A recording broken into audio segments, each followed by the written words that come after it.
Hey everybody, tonight I'm going to join my astronomy club at a dark sky location where I'm going to try to image a target that I wouldn't be able to get in my borderlate suburban sky.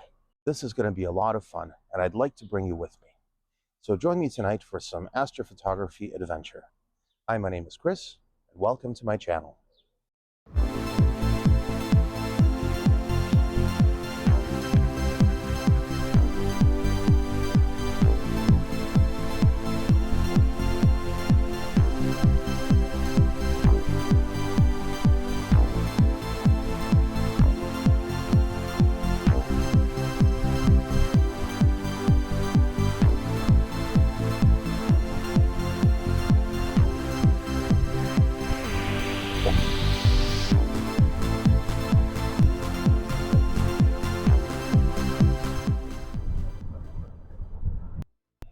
The astronomy club I belong to has access to a conservation area which used to be a border 4. I think it's closer to 5, and depending on the direction, maybe even worse.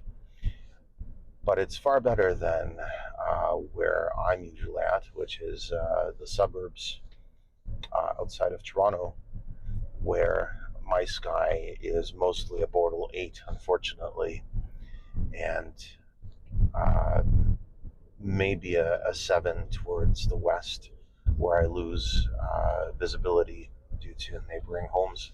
The Canadian National Railway, CN Rail, is putting in an intermodal terminal. So this big um, railway transfer station that transfers freight between freight trains and other modes of transport, basically trucks. That's going in south of us, and I'm sure that's going to be lit up like a Christmas tree at night. So that's going to make my southern exposure even worse. So I really enjoy going out to a dark sky location. Unfortunately, to get to a dark sky from anywhere in the city, you have to go fairly far. And for me, that means at least an hour drive, which isn't too bad. I know for some of you, it can be much worse. I went a few years ago to a fantastic place, or it used to be a fantastic place called Torrance Barrens. And Torrance Barrens is um, it is called the first dark sky preserve in Canada, and it is north of Toronto, which for me makes it a 2.5 to 3 hour drive. So taking an hour to get to a dark sky location this way is not too bad. This season has been terrible for sky quality and clouds. It's been overcast, and I've only had a handful of nights where I could image from my backyard, and this will be the first time that I'm making it out to this dark sky location. So I'm actually quite excited. We are due for some weather. It is supposed to rain later on tonight, but we should be clear till around midnight, which gives me at least 2.5, maybe 3 hours um, of pretty good weather to be able to image through. Now, what I'm hoping to image is the Iris Nebula. I think that would be really cool from a dark sky location. I'm not bringing my 6-inch telescope, so I'm going to be shooting at 300 millimeters with my Frankenstein rig. That's with the 300 millimeter Nikkor lens. That target might be a bit too small for this lens, so it may not turn out, but I'm going to try anyway. And if it doesn't work out, then well, we'll see. We'll see what else I can image. 300 millimeters is not a great focal length for galaxies, but I might be able to do something with the Virgo cluster. So there's plenty of galaxies in the Virgo cluster, namely the Markarian's chain, which is a fantastic target, which everyone images. But there are plenty of other targets in that region which are just spectacular, and maybe catching some of those in a wider field of view would be pretty cool as well.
right, I'm all set up.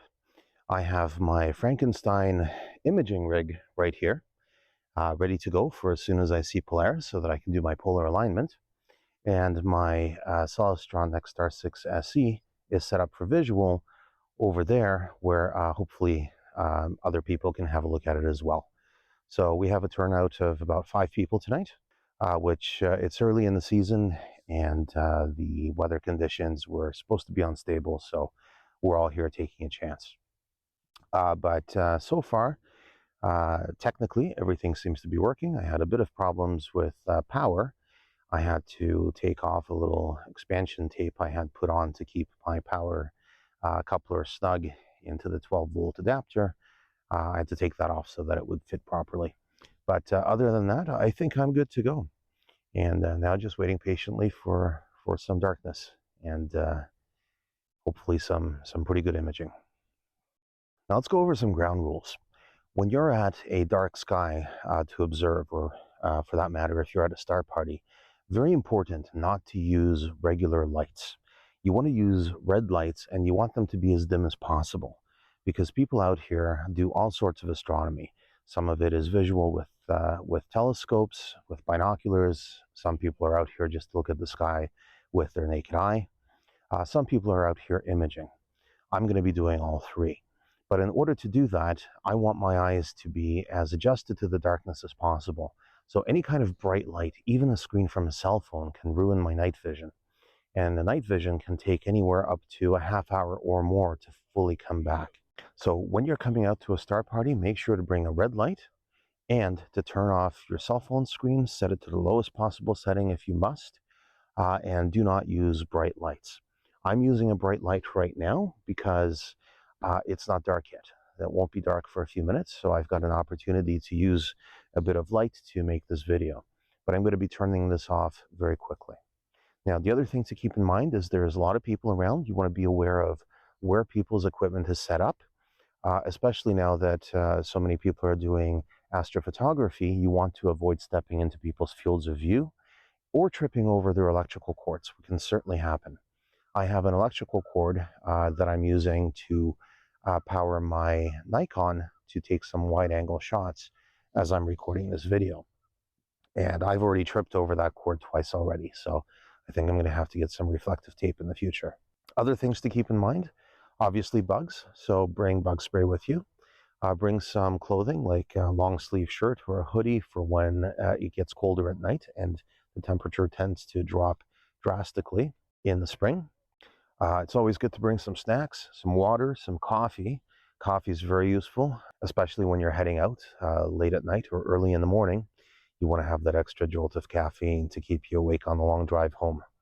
Now, the other thing I like to bring for visual use is a star atlas. So, as I mentioned, I don't want to be using my cell phone screen because that will ruin my night vision. So people who come out and think they're going to be using their sky atlases on their phones, that's just not very considerate. So bring a red light, bring a star atlas, something that you can easily flip to the maps of the stars that are currently in the sky and know which ones to go to. You can mark the pages with little sticky notes if you need to, so you can go right to them. And personally, I like to bring I like to put that star atlas into a plastic bag, a transparent plastic bag, so that it doesn't dew up on me, because you can get quite a bit of moisture in the evening and then overnight. Other things to keep in mind, dew heaters, very important. I don't want to use my dew heater on my Nikon camera right now because it would draw too much power. So instead, I'm using a hand warmer that I velcroed to the lens, and that's going to keep the dew away for as long as I needed to. But my Frankenstein's scope here behind me has an actual dew heater or a dew band that is USB powered. I'm going to be keeping that on for my imaging session. Oh, there we go. A mosquito got brave. It's getting darker now. I'm going to start getting ready to do a polar alignment. I'm going to see what others are up to, and it's gearing up to be a fun night.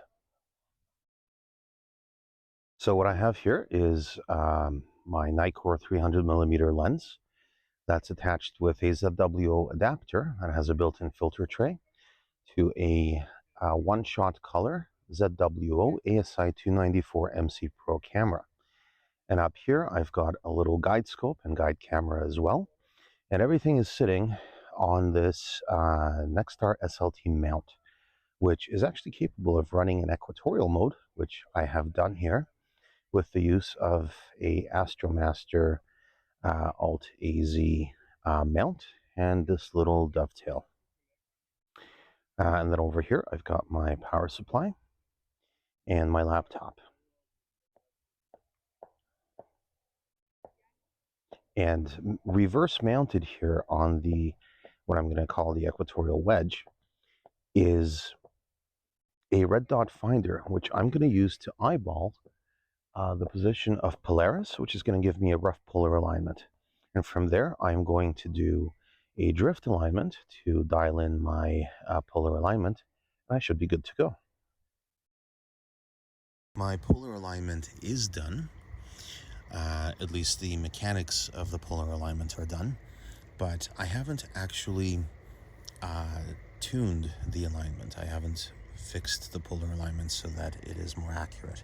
In order to do that, I'm going to do a drift alignment.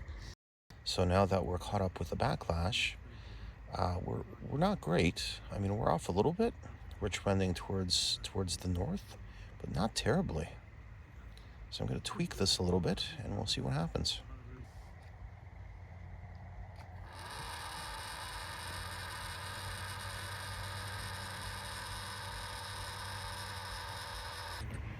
All right, this is not great drift alignment for the declination, but it's not half bad for this mount. Like, you really have to give it a few moments to settle, but you can see the red line, the declination line, is more or less flattening out.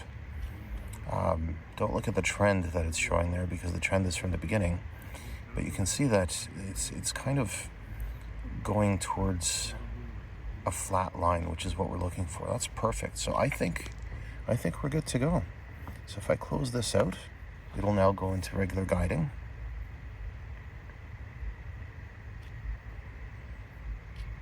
And we should see it giving corrections both in the azimuth and north-south in the declination. Look at that. I am not unhappy with that. That's going to be good guiding. All right, we're good to go.